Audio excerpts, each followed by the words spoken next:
we've always viewed Twigital as the single source for issuing, I'll call them receipts, for three-dimensional objects at the asset level. I'm happy to have Jesse Damrow on today. He is the inventor of Twigital, my longtime friend and partner in the Hedera ecosystem. Jesse, welcome. Hey, Brandon, so great to be with you as always. It's been a while. Good to see you.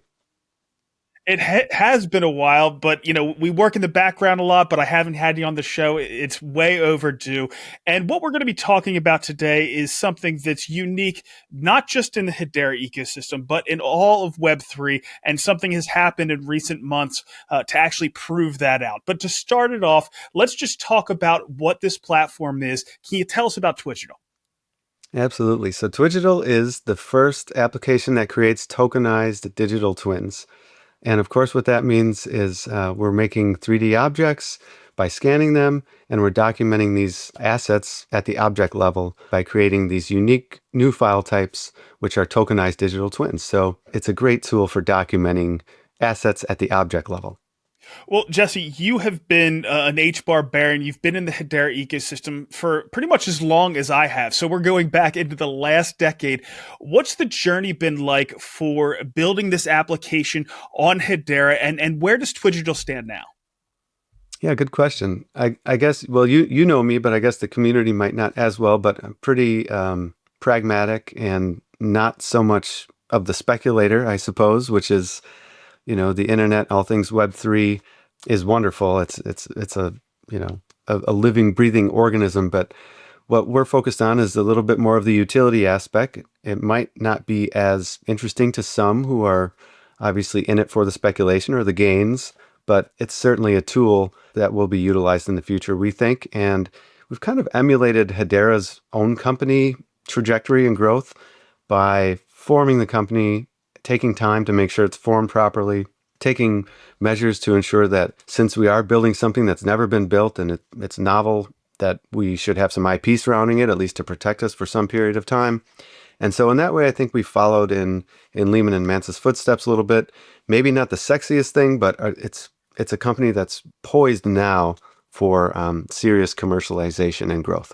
I think you're absolutely right. Let's dive into these assets that are created with Twigital. As I said, it's unique to have this all within the workflow of a single application. Let's talk about the assets themselves and what they might be used for. Yeah, good question. So they could be used for so many things, right? I know you always talk about the value transfer mechanism, which is a wonderful end use case. I really like to see it as a great tool for documenting objects. And what happens beyond that could be so many things, right? So from documenting something that maybe you're a child or your children made that's fragile, that might not have long-lasting ability, this is a way to preserve it. Same for antiques and artifacts and things like that. Condition changes over time. This is a wonderful way to document condition over time. It's also a wonderful way to just document provenance. Who does this thing belong to? Who has it belonged to in the past? Who created it?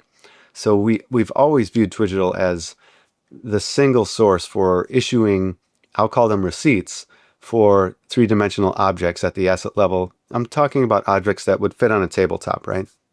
We might want to talk also about limitations, perhaps, but for assets at the object level that fit on a tabletop that are a good candidate for this process, this is a wonderful way to document those for many years to come.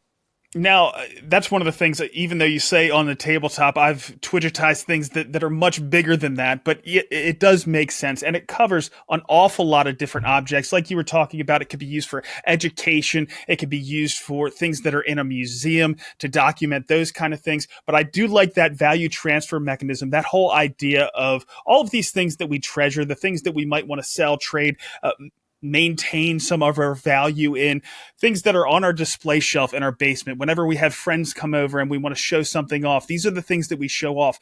But now we have the ability with these digitally immersive environments like what we see with Apple Vision Pro, what's happening with Meta, we have infinite reality. There are a lot of these entities that are creating these spaces. So it's not just our display shelf. The assets that are created with Twigital can be shown off around the world with these things. But not only that, but it can be tied to these NFTs that can be traded. But one of the important things is considering a lot of other digital assets, like an NFT. You can trade those back and forth, but there's no physical object behind it. In this instance, there is a physical object behind it. So you have to make sure that the physical object is either stored in a location or can be transferred along with the digital object. And they're pretty much connected at the hip in that way. One of the things that I thought was amazing is when you started talking about having a clearinghouse around these objects. So the objects could go to the clearinghouse, they could stay there. They might actually trade hands several times in that clearinghouse. And then whenever somebody does want to take delivery of it, they can take delivery of it. One of the challenges I think we've had with Twigital is like Web3 in general, like cryptocurrency in general. It's such a new concept that people have a hard time understanding what it could be used for. But there are so many applications. And I think that's a good place to start, that kind of clearinghouse where you can trade these physical objects. What are your thoughts around those lines, getting people to understand the power of these kind of assets? Yeah, I love that idea. And you're absolutely right. Since we're the only people doing this, I think it's definitely a learning curve, right? We've had to learn a lot. The technology, even in the 3 years we've been building the company, has changed. As you know, we've moved from photogrammetry now to lidar, and that those are deep sciences in the broad field of sort of object capturing, as I would say, creating three-dimensional digital twins as opposed to taking photographs. This is a field that we certainly are very excited about. And then coupling that with Hedera's distributed ledger, we get this beautiful immutable timestamp and all of these other conditions that can be recorded around the capturing of the object that really tell the story of the object. So it's going to be a wonderful tool for people to use if they're considering things like authenticity, provenance, certifying their object, where it came from, who the owner was.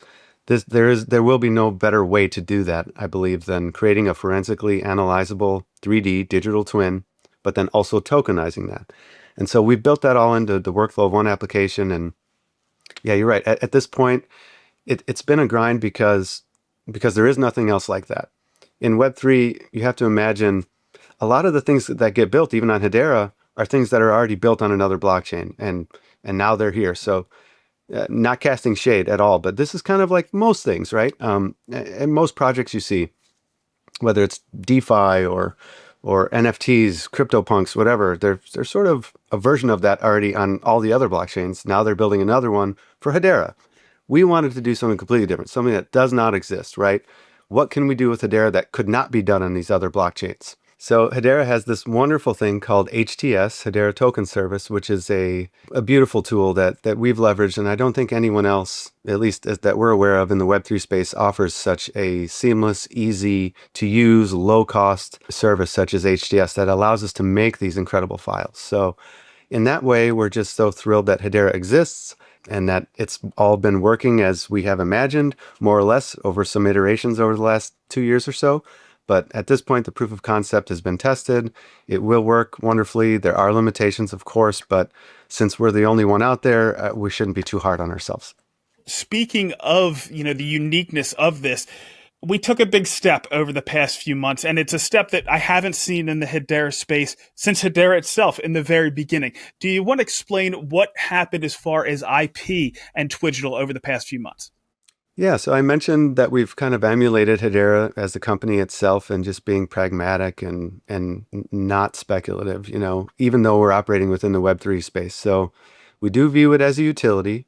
Ultimately, we will need to generate revenue, of course, and there is a whole nother side to it, but we're really focused on how does it work and how do we build the company. So I think right now it's a wonderful spot because we've proved out the concept and we're just getting ready to maybe take that next step towards additional investment and looking at serious commercialization. The IP aspect of it, I fully realize and respect that this is kind of a polarizing topic within specifically Web3, but just computer, science in general. Utility patents on software can either be viewed, people have differing opinions. However, taking that blueprint from Lehman and Mance, we feel it's very important when you're creating something very new that others might try to emulate or that could be commercially valuable, that's a step that you should take responsibly if you're building a business. So to get a utility patent, a software patent, generally would take you at least 3 years or something. We have zoomed right through that, and in 2.5 years, I'm so proud to announce, and kudos to you as well for just sticking with it. On June 10th, just last month, we were issued a United States utility patent titled Object Digitization Utilizing Tokens, and we're just very excited about that, and we're thrilled to begin to continue to build the company and raise further investments so that we can commercialize this product. Well, congratulations to you. So the next thing I want to ask, we've talked about a lot of different entities here. We've talked about Apple Vision Pro. We've talked about eBay. There's a lot of different things that could go in here. Who are some of the entities out there that you would think of as your dream partnerships? Yeah. Oh, this is the question, right? So this is where we're at. This is where Twigital's at. We've been toiling in the weeds, trying to make this thing work, trying to make it user-friendly, making sure that all the aspects work and that all the IP is there, and really building the company. Now, this is the fun part, right? So I think so much, you mentioned a few of them. They just had Fanatics Fest in New York a few weeks ago. I think about something like that with all of the cards and collectibles and sports mementos and all of these types of things. Big names like Tom Brady. Tom Brady is right now opening, to your point about the clearinghouse, what he calls vaults.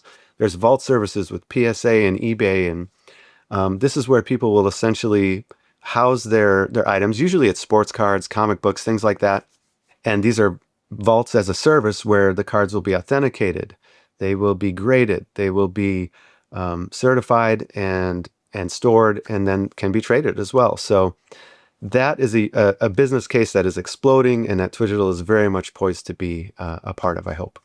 All right, exciting stuff. Now, right now, I think people who want to get involved and try Twigital out, you can just download it on iOS. You can try it out for yourself. Take a few objects. It does take a little bit of a learning curve, but once you've built that skill, you have that skill forever. We also have something else called Twigital Labs, where you can use AI to create these universal scene description files, these 3D files of pretty much anything you can dream up. I'll put one up that I did just this morning of an H-Barbarian, and I did another one. Shout out to Rebecca Karate Mommy. She asked me to make one for her, and I minted these on Twigital Labs. I sent it to myself, and then I minted these on Twigital, so then you get the NFT itself. But Jesse, what are some of the next steps in your vision for Twigital?